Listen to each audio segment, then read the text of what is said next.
أشهد أن لا إله إلا الله وحده لا شريك له وأشهد أن محمدا عبده ورسوله أما بعد فأعوذ بالله من الشيطان الرجيم بسم الله الرحمن الرحيم الحمد لله رب العالمين الرحمن الرحيم مالك يوم الدين إياك نعبد وإياك نستعين اهدنا الصراط المستقيم صراط الذين أنعمت عليهم غير المغضوب عليهم ولا الضالين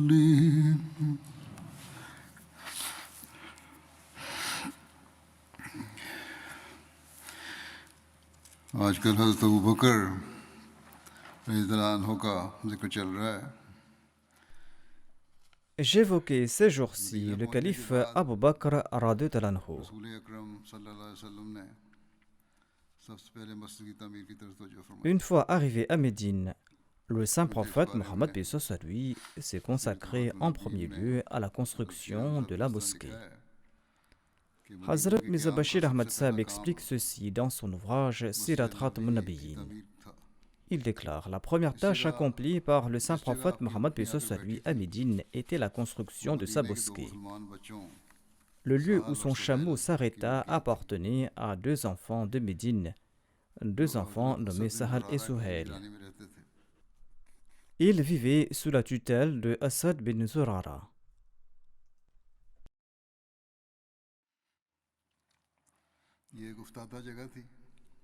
C'était un terrain vacant sur lequel quelques palmiers dattiers poussaient. Dans un autre coin, il y avait des ruines. Le saint prophète Mohammed paix soit lui a choisi ce terrain pour construire sa mosquée et ses propres quartiers. Ce terrain a été acheté pour le prix de 10 dinars. La surface a été nivelée et débarrassée des arbres, et après quoi la construction de la mosquée Nabawi a commencé. Le saint prophète Mohammed paix soit lui a supplié Allah et il a posé lui-même la première pierre de la mosquée. Comme lors de la construction de la mosquée de Quba, les compagnons ont travaillé comme des maçons et comme des ouvriers. Et parfois, le saint prophète Mohammed paix soit lui participait lui aussi aux travaux.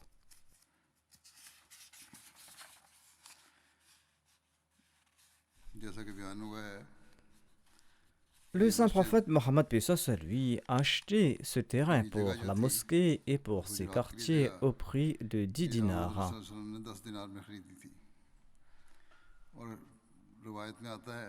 Et selon un récit, ce terrain a été acquis grâce à l'argent d'Abu Bakr radhiyallahu anhu.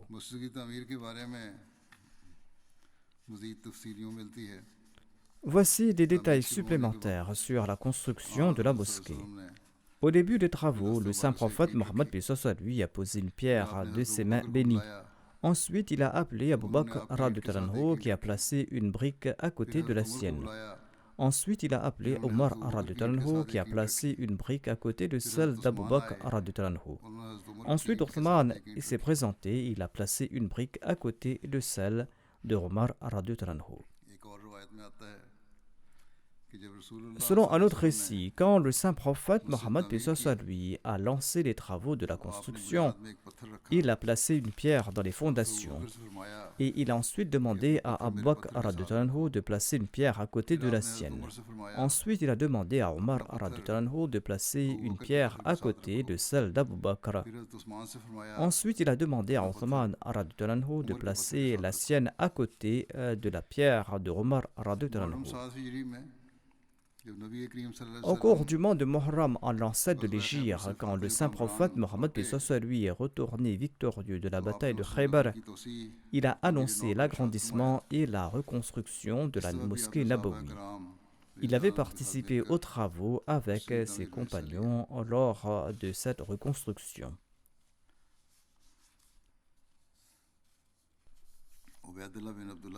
Ubaydullah bin Abdullah relate ceci. Le saint prophète Mohammed lui a offert à Abu Bakr un terrain tout près de la mosquée pour bâtir sa maison. Il lui a offert ce terrain lorsqu'il a alloué des terrains à Médine pour des résidences.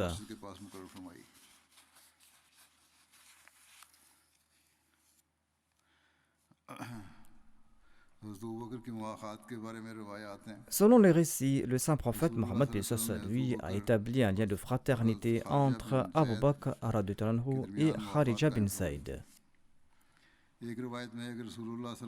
Selon un autre récit, il aurait établi ce lien entre Abu Bakr et Omar.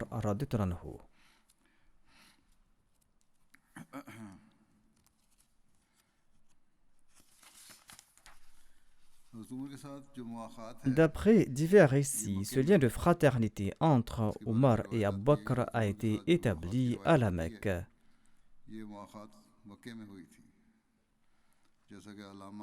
Alama ibn Asakir relate que le saint prophète Mohammed lui avait établi un lien de fraternité entre Abu Bakr as-Siddiq et Omar à la Mecque.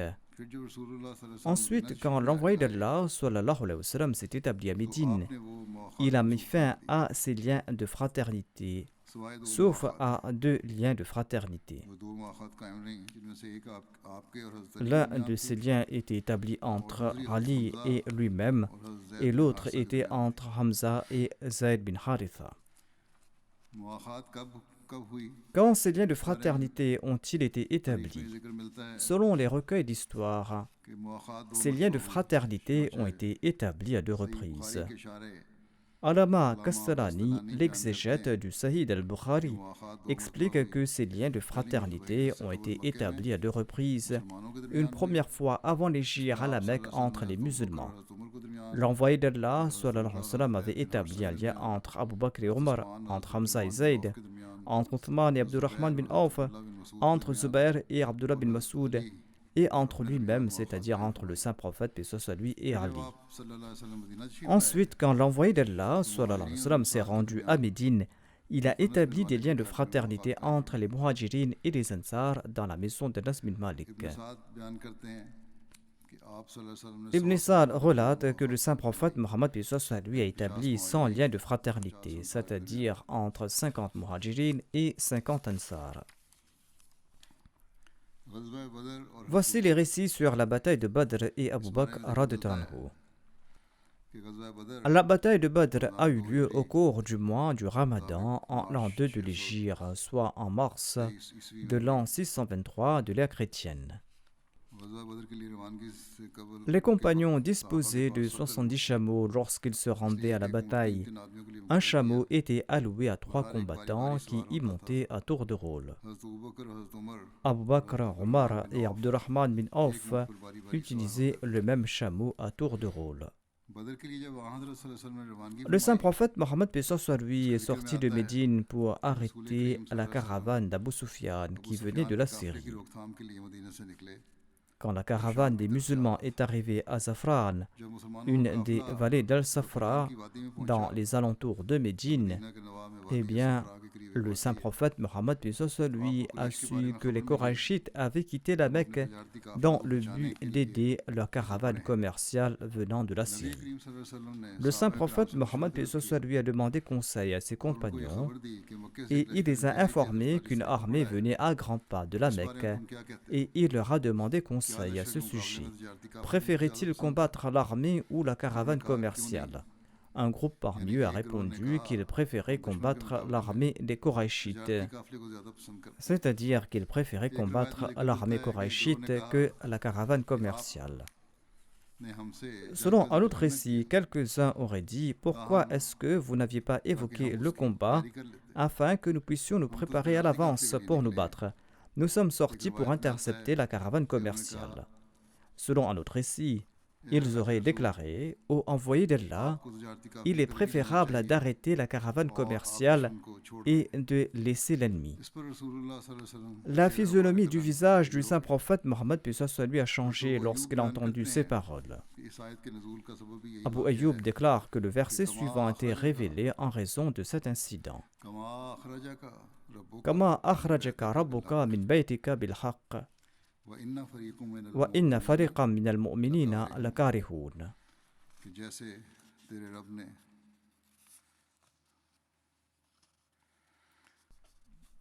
Tout comme ton Seigneur t'a fait sortir de ta maison pour une bonne cause, alors qu'un groupe de croyants y répugnait.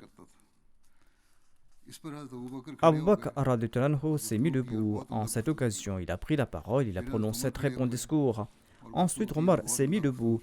Il a pris la parole et il a prononcé lui aussi un très bon discours.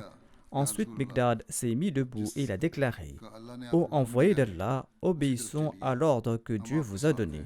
Nous sommes avec vous. Par Allah, nous ne sommes pas comme les disciples de Moïse et nous n'allons pas vous répondre que Fadhhab anta wa rabbuka faqatila inna hahuna qa'idun. C'est-à-dire, va toi et ton Seigneur et combattez, nous allons nous asseoir ici. Nous sommes avec vous et nous allons combattre tant que nous serons vivants, ô prophète d'Allah. Par Allah qui vous a envoyé comme prophète avec vérité, nous vous accompagnerons pour le combat, même jusqu'à Barq al-Rimad, si vous l'exigez de notre part. Barq al-Rimad est une ville côtière qui est située à 5 nuits de voyage de la Mecque. En tout cas, Abdullah bin Mas'ud déclare quant à lui: j'ai regardé le visage du saint prophète Mohammed lui. Son visage brillait et il était très content d'entendre ces paroles.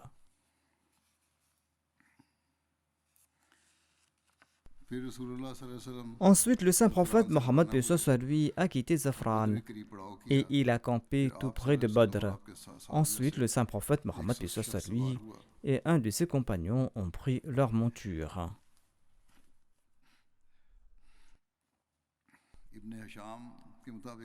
Selon Ibn Hisham, il s'agissait d'Abu Bakr. Selon un autre récit, il s'agissait de Qatada bin Nu'man ou de Mu'adh bin Jabal au lieu d'Abu Bakr. Le saint prophète lui a voyagé et il s'est arrêté tout près d'un vieux bédouin et il lui a demandé à propos des Qurayshites et de Mohammed et de ses compagnons.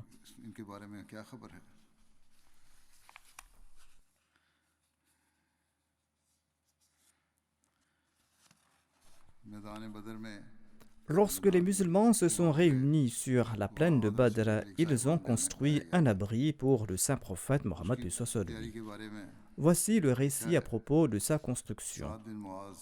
Suite à la suggestion de Sa'ad bin Mu'adh, le chef des Haus, les compagnons ont bâti un abri ou un dé pour le saint prophète Mohammed dans un coin de la plaine. Et Sa'ad a attaché la monture du saint prophète Mohammed tout près de cet abri et il a déclaré: Ô envoyé d'Allah, veuillez prendre place dans ce dé et nous allons combattre l'ennemi au nom d'Allah. Sa'ad et d'autres Ansar ont assuré la sécurité autour de cet abri. Le saint prophète Mohammed et Abu Bakr ont passé la nuit sous cet abri. Selon un récit, Abu Bakr avait assuré la protection du saint prophète Mohammed l'épée au clair, et celui-ci a passé toute la nuit à prier ardemment. Et on dit aussi que dans toute l'armée, le saint prophète était le seul à avoir passé une nuit blanche. Les autres avaient dormi à tour de rôle. Ali rapporte ceci à propos de la bravoure d'Abu Bakr as-Siddiq.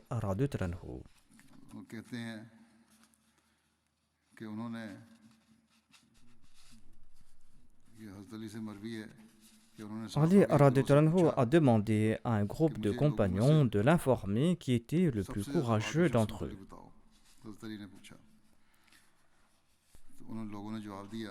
Ils lui ont répondu que vous êtes, vous, Ali, le plus courageux.